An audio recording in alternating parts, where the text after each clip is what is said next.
আসসালামু আলাইকুম। প্রিয় দর্শক, সরকার বেশ একটা অর্থনৈতিক সংকটের মধ্যে কিন্তু পড়ে গেছে।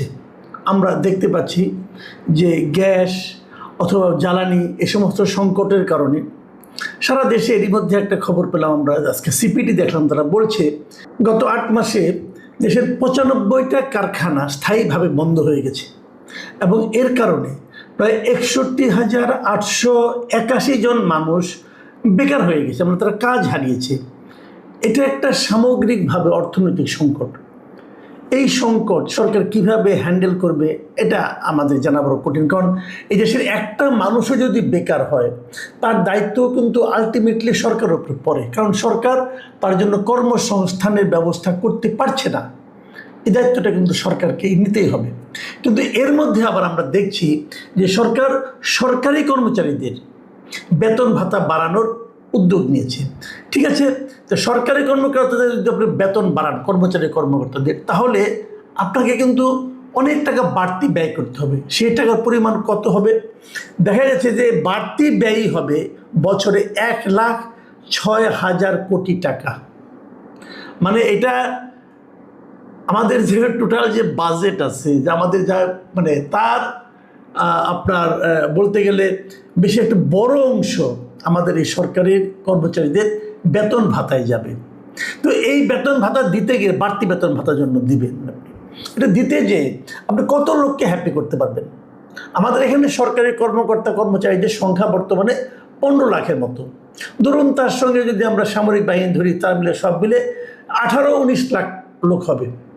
এর সঙ্গে যদি আমরা যারা পেনশন পান তাদের হিসেবটা ধরি, ওখানে প্রায় 7-8 লাখ লোক আছে। সব মিলে 25 লাখ লোককে আপনি এই বাড়তি টাকাটা দিয়ে হ্যাপি করতে পারবেন।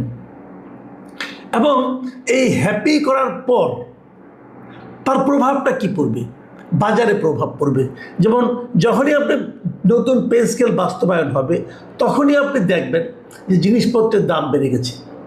যখন জিনিসপত্রের দাম বেড়ে যাবে, সেটার দায়ও কিন্তু সরকারের উপর পড়বে। পুরো সমাজের মধ্যে তার একটা নেতিবাচক প্রভাব পড়বে।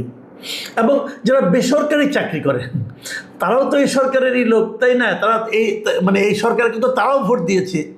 এখন এই সরকারকে ক্ষমতায় আসতে যারা সাহায্য করলো, তাদের প্রতি সরকারের দায় দায়িত্ব কতটুকু থাকবে? নাকি সরকার বলবে না, সরকারি কর্মচারীরা আমাদেরকে টিকিয়ে রাখে, আগামীতে ক্ষমতায় টিকে থাকতে সহায়তা করবে, কাজে আমরা তাদের দিকে তাকাবো। সেই কাজটা কিন্তু হাসিনা সরকার করেছিল। আসলে বলা হয়ে থাকে, কেউ কেউ বলেন যে এই যে পে স্কেলের ব্যাপারটা না, এটা হলো অন্তর্বর্তীকালীন সরকার একটা দিয়ে গেছে, তাদের তো বাস্তবায়ন করতে হবে না, তারা এই সরকারের উপর এটা চাপাই দিয়ে গেছে যে এইবার তুমি বুঝছো মজাটা কেমন লাগে। এখন এই সরকার মজা বুঝতেছে। অন্তর্বর্তীকালীন সরকার দুইটা ভয়ঙ্কর কাজ করেছে। একটা হলো এই পে স্কেল করে দেওয়া যাওয়া, যাদের বেতন আপনার 8,000 টাকা ছিল তাদের বেতন 20,000 টাকা হয়ে গেছে, যাদের বেতন 70,000 টাকা ছিল সর্বোচ্চটা 78,000 বোধ হয়, সেটা হয়ে গেছে 1.5 লাখ টাকা। তো এইভাবে তারা বেতন বাড়িয়ে দিয়ে গেছে। এই বেতনটা বাস্তবায়ন করবে কি? তাকে তো আর করতে হবে না, ইউনিট সরকারকে তো আর করতে হবে না। এটা এই সরকার বুঝবে যে মাসের কয়দিন যায়। এবং আরেকটা ভয়ঙ্কর কাজ যেটা সেটা করছে, সেটা হলো যুক্তরাষ্ট্রের সঙ্গে একটা চুক্তি করে গেছে। এই চুক্তি এদেরকে বাস্তবায়ন করতে হবে। যাও, কিন্তু ইন্টারেস্টিং পয়েন্ট হলো যে এই সরকার কিন্তু ইউনিট সরকারের এই কাজগুলি নিয়ে কোনো আপনার তারা দ্বিধাও করছে না, কোনো রকম আপত্তিও করছে না, তাদের সমালোচনাও করছে না। তারা যেন মেনে নিয়েছে যে ওরা যেটা করেছে ভালোই করেছে, ওটা আমরা বাস্তবায়ন করবো। তো এবার করেন, কীভাবে করবেন আপনি? আপনার টাকা কোথায়? রাজস্ব, মানুষের কাছ থেকে আপনি নানাভাবে টাকা আদায় করছেন। অনেকেও তো এমন কথাও বলছে যে মাঝখানে যে বিদ্যুৎ বিলটা বাড়তি আসলো না, এটা কিন্তু সরকার একটা চাতুর্যের সঙ্গে চতুরতা করে মানুষের কাছ থেকে কিছু টাকা আদায় করে নিয়ে গেলো। ভাবুন একবার আপনি, বলছে কি সবার ডাবল হয়েছে, কারো 2,000-3,000। ভাবেন তো, সারা দেশের যত লোক আছে, যত লোক বিদ্যুৎ বিল দেয়, তাদের সঙ্গে গড়ে 500 টাকা করে বেশি বিল দেয়, কত টাকা হয়? এবং 500 টাকা করে বাড়তি বিল হয়েছে, এটা প্রায় সবাই বলেছে আমাদেরকে। তো এইভাবে ছলচাতুরি করে কি সরকারি টাকা ইনকাম করা সম্ভব হবে? ভাবুন আপনারা। আমি জানি না এটা তারা কীভাবে কী করবে, কিন্তু একটা বড় গাড্ডায় তারা কিন্তু পড়ে গেছে। এখন অনেক মানুষ এমনও প্রশ্ন করে, এই যে বেতন আপনি বাড়াচ্ছেন, এই বেতন বাড়ালে পরে এই বেতনের কারণে সরকারি কর্মকর্তা কর্মচারীরা কি ঘুষ খাওয়া বন্ধ করে দেবে? অথবা যারা ঘুষ খায় তাদের বিরুদ্ধে কি আপনারা কোনো অ্যাকশন নিতে পারবেন? যদি অ্যাকশন নিতে না পারেন তাহলে বেতন বাড়িয়ে লাভ কি? আপনি কত টাকা, যারা ঘুষ খায় তারা কি পরিমাণ ঘুষ খায় ভাবুন তো একবার। একটা ইন্টারেস্টিং কথা বলি, একটা ঘটনা বলে শেষ করি আপনাদেরকে। নতুন একটা সাইট হয়েছে, ওয়েবসাইট হয়েছে, নাম হলো ঘুষ সাইট। এটা এটা নিয়ে আজকে একটা নিউজ পড়লাম আমি প্রথম আলোতে। সেখানে তারা বলতেছে যে ঘুষ সাইটে 804টা অভিযোগ হয়েছে, ঘুষ চাওয়ার অঙ্ক 13,65,00,000 টাকা। এরকম একটা খবর তারা আজকে দিয়েছে যে এরকম একটা সাইট হয়েছে, যাদের কাছে ঘুষ চাওয়া হচ্ছে তারা নিজেদের নাম পরিচয় গোপন করে এই সাইটে তাদের অভিজ্ঞতার কথা জানাতে পারবে, বলতে পারবে যে এই কাজে গিয়েছিলাম, এর জন্য আমার কাছে এত টাকা ঘুষ চেয়েছে। এইভাবে তারা যোগ করে দেখছে। এরকম তারা প্রথম 2 দিনের হিসাবে 804টা অভিযোগ আসছে, এবং সেই অভিযোগে সর্বমোট যা ঘুষ চেয়েছে বিভিন্ন জায়গায় তার পরিমাণ হলো 13,65,00,000 টাকা। তার মানে 804টা অভিযোগ, মানে 804 জন ধরে নেন, তারা 13,65,00,000 টাকা কিন্তু এইভাবে নিচ্ছে। তাহলে তাদের তো বাড়তি বেতনের দরকার পড়ে না ভাই। আসলে যদি এমন হতো যে বাড়তি বেতন দেওয়ার পর তাদের ঘুষ খাওয়াটা বন্ধ হতো তাহলে নয় মানতে পারতাম, কিন্তু এটা কি হয়? আমি দেখলাম যে এই নিউজটা যদি আপনি পড়েন, আপনারা পাবেন, প্রথম আলোতে নিউজটা আছে। এটা পড়ে দেখলাম যে এই নিউজটা প্রতিষ্ঠিত হয়েছে 2 জন লোক, একজন সাইফ কবির, একজন শাহেদ শরীফ। তারা বিদেশের একটা ওয়েবসাইট থেকে অনুপ্রাণিত হয়ে তারা ওয়েবসাইটে এই 2 বন্ধু চালু করেছেন, এবং সেখানে অনেকে যাচ্ছে। আপনিও যেতে পারেন, www.ঘুষ.site লিখে আপনিও সার্চ দিতে পারেন। সেখানে কিভাবে আপনাকে জমা, আমি নিজে সাইটে ঢুকেছিলাম, আমার অভিজ্ঞতা একটু পরে বলছি। তো ওখানে আপনারা ঢুকতে পারেন, ঢুকে আপনাদের অভিজ্ঞতার কথা বলতে পারেন। এখন অনেকে তো বলতে পারে এখানে আমার নাম আছে, আমি ঘুষ চেয়েছি, এটা সত্য না মিথ্যা, আমার মান সম্মান হানি হয়েছে, এ ধরনের অনেক কথাই আপনারা কিন্তু বলতে পারেন। কিন্তু বলেন, কিন্তু যে অভিযোগ যেগুলো আসছে সেগুলো পরে খতিয়ে দেখা হোক। আমাদের দুদক আছে, তারা দেখুক খতিয়ে কি হয়। তো এগুলি কিন্তু খারাপ না। ওনাদের পত্রিকার যে হিসাবটা আছে তার সঙ্গে সঙ্গে আমি আজকে এই সাইটে ঢুকেছিলাম, ঢুকে আমি যেটা পেলাম, ওরা বলেছে যে তাদের এখানে মোট মানে অভিযোগ পড়েছে 804টা। এটা প্রথম 2 দিনের হিসাব, তো এই জন্য আজকে পর্যন্ত আমি দেখলাম অভিযোগ জমা পড়েছে 1894টা। মানে অভিযোগ আসতেছে, লোকজন তো জানতেও না, এখন জানবে, এখন দেখবেন যে মানে বন্যার পানির মতো অভিযোগ পড়তে থাকবে। এবং এখানে ওখানে আগে দেখেছিলাম যে 804টা অভিযোগ জমা পড়েছে এবং ঘুষের পরিমাণ হলো 13,65,00,000। আর আমি আজকে দেখলাম অভিযোগ জমা পড়েছে 1894টা, এবং তাদের কাছে যে পরিমাণ ঘুষ চাওয়া হয়েছে সেই ঘুষের টাকার পরিমাণ হলো 25,61,00,000 টাকা। হিউজ অ্যামাউন্ট কিন্তু। আপনি দেখবেন 2 দিন পরে আরও কত বেড়ে যায়।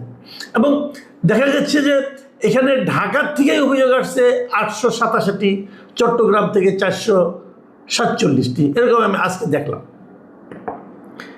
এখন অনেকে আবার নিজেদের অভিজ্ঞতাও দিয়েছে যে তাদের কাছে কেন অভিজ্ঞতা, কী ধরনের ঘুষ। যেমন আমি কয়েকটা অভিজ্ঞতা পড়ে শোনাই।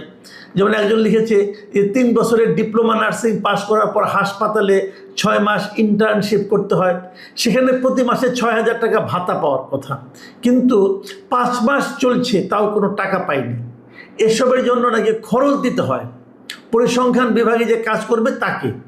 আমরা 69 জন শিক্ষার্থী মিলে 18,000 টাকা দিই, কিন্তু এখনও কোনো ভাতা আমাদেরকে দেওয়া হয়নি। ভাবুন একটা জিনিস, এটা কোন হাসপাতাল ডিটেল ওখানে আছে, নিশ্চয়ই তারা এটা তদন্ত করে দেখবেন। দেখেন, ইন্টার্নশিপ করেছে, ভাতা দিতে হবে, সে ভাতা সরকারি, কিন্তু এটা সে ভাতাটা দিবে না, এই জন্য টাকা দিতে ঘুষ দিতে হবে। আচ্ছা, বেশিরভাগ ঘুষ দেখলাম অভিযোগ এসেছে ল্যান্ড অফিসের মাধ্যমে, যে নাম খারিজ টারিজ এই সমস্ত।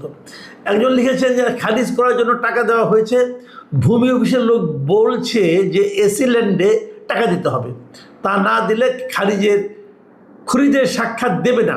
যা কম্পিউটার দোকানদারের মাধ্যমে 20,000 টাকা দেই আমি, 20,000 টাকা দিছে জাস্ট খারিজ করার জন্য। আরেকজন লিখেছে যে এনআইডি কার্ড বানাইতে গেছিলাম, তিনি লিখছেন যে এনআইডি কার্ড বানাইতে গেছিলাম, জরুরি থাকায় একটু তাড়াতাড়ি করে দিতে বললে প্রথমে নেতার রেফারেন্স খুঁজে পরবর্তীতে 6,000 টাকা চায়, 2 দিনের ভিতরে কার্ড বানাই দেবে বলে। ভাবুন একবার।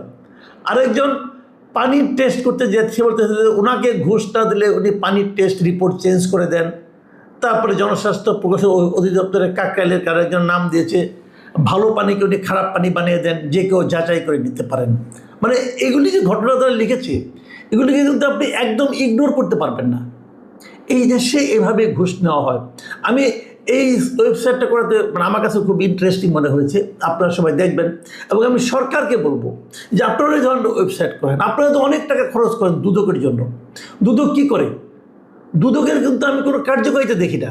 আমি তো বারবার আগেও বলেছি যে দুদকটাকে আপনারা পাওয়ারফুল করেন, দুদকটাকে শক্তিশালী করেন, এবং দুদকটা পাওয়ারফুল হলো কিনা, দুদক ঠিকঠাক মতো কাজ করছে কিনা আমরা কীভাবে বুঝবো? বোঝার একমাত্র উপায় হলো আপনি দেখবেন যে সরকারের কোনো লোককে দুদক আটকাতে পারছে কিনা। আনফর্চুনেটলি তারা এটা কখনোই পারে না। যদি সরকারের কোনো লোককে, কোনো একজন এমপিকে, কোনো একজন মন্ত্রীকে, কোনো একজন সরকারি উচ্চপদস্থ কর্মকর্তার অপরাধ যদি দুদক ধরতে পারতো, দুর্নীতির ইতিহাস যদি দুদক ধরতে পারতো, তাহলে আপনি বলতে পারতেন যে হ্যাঁ ঠিক আছে, দুদকের উপর নির্ভর করা যায়। আমি আশা করব যে এই যে ঘুষ নিয়ে যে ওয়েবসাইটটা করা হয়েছে, এই ঘুষের ওয়েবসাইটের যে রেজাল্টগুলি আসছে এগুলো আপনারা খতিয়ে দেখুন, এবং এখানে আরও অনেকে জমা দিন, এবং এই ধরনের প্রয়োজনে আরও অনেক ওয়েবসাইট হোক, এটাও আমরা চাই। কাজে আমরা বুঝতে পারবো একটা সমাজ কীভাবে চলছে। তারপর সরকার সিদ্ধান্ত নেন বেতন কত % বাড়াবেন কি বাড়াবেন না, এবং সম্ভব হলে বেসরকারি চাকরিজীবী যারা আছে তাদেরও যাতে বেতন সরকারি চাকরিজীবীদের সঙ্গে আনুপাতিক হারে বৃদ্ধি পায়, সেই ব্যাপারেও সরকার কিন্তু একটা পদক্ষেপ নিতে পারে।